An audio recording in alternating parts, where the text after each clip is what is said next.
Just another shop short video on the subject of Firesteels. Really an afterthought addition to the knives and stuff, but I think it's they're fun to do because you can make handles out of anything.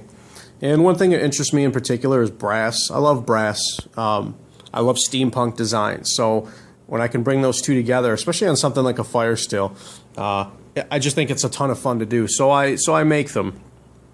And some we pair with knives, some I hang on to. This one in particular is brass with an ironwood top. And there's a large mosaic that runs right down through it, right to here.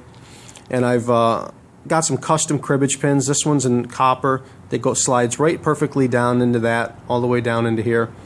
And I mill it so it's got a hole, and I attached a watch chain. Really go well with your vest or something like that, or just clip it to your pocket.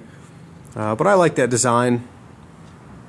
And cool thing about doing steampunk design is you use lots of different parts that you normally wouldn't pair together. A lot of times you see watches and things like that, but this just happened to be what I used.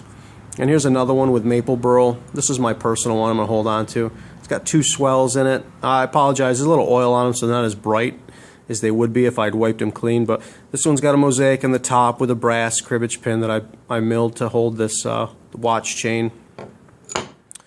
This one I did this morning. We'll pair this one up with a knife. This one will as well. It's got a copper tube through it. Mosaic once again. And I actually filled up the mosaic lanyard piece with a micarta pin. It looks like wood on its end though. So I was pretty happy with that. We'll put that with a knife. And this one's quite a bit different. This is actually a lamp finial. Probably turn of the century, 1800s. It was in a lot worse shape when I got it. So I spent some time on the buffer with it. Even polished out the Firesteel I put into it. But it's threaded, and the Firesteel just took a little sanding on this end of it to just narrow it in a little bit. And it screws right in there. And you know, you put this in a vise and this in a soft jaws, you can pull it right apart. Probably only be able to do it with a few Firesteels before you'll have to start gluing them in. But the cool thing about this one piece construction, you could boil this and loosen the epoxy or glue, pop this out, put a new one in. But kind of fun.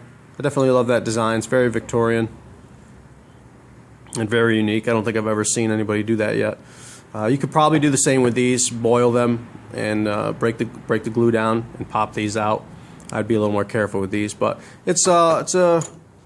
I kind of like the fact that it's all that dress up for something that's you can only use till it's done, and then you have to discard it. I think that's kind of neat in a way. But just showing you, you know, some of the things we're working on. The next couple videos I do won't be retaining to Firesteels, probably more to the knives. If you guys are interested in seeing us going through each kind of model of our knives, let me know and I'll do that. If you want it all in one video, I can do that. If you want me to do separate short videos, each knife model, I can do that. There will be some outing videos soon, so you guys that aren't interested in this kind of stuff, you know, you'll have some other content. But thanks for watching, guys. Thanks for the subs. About to hit 23,000. I'm very happy. Thank you very much. I just did a giveaway on Instagram for a Firesteel in brass. So if you're not following me on Instagram, I suggest you do. My name is Adirondack Woodsman, all one word. And I'll put the link to the mobile view site for the desktop down below, probably this evening after the video is already uploaded. Other than that, thanks a lot, guys. More videos coming.